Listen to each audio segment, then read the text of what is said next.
मित्रांनो, मागच्या व्हिडिओमध्ये दोन्ही हाताने गोळे आउट ऑफ टाकले होते. तर काही लोकांची कमेंट आली की सर हा एक डाव्या हाताने टाकलेला गोळा मुलीचा आहे. आज तुम्हाला मुलीचा गोळा आणि मुलांचा गोळा दाखवून देतो. आणि बघा, मुलांचा गोळा आउट ऑफ फेकतो की मुलींचा गोळा.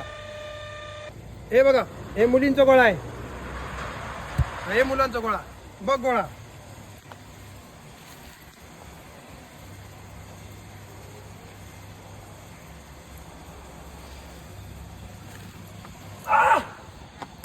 हे मुलीचा गोळा.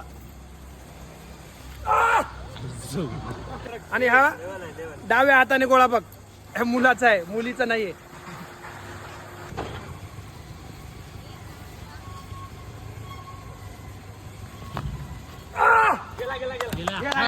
रगड खायचं आणि रग्गेल वागायचं, रग्गेल सारखा गोळा आउट ऑफ टाकायचं. # महाराष्ट्र पोलीस.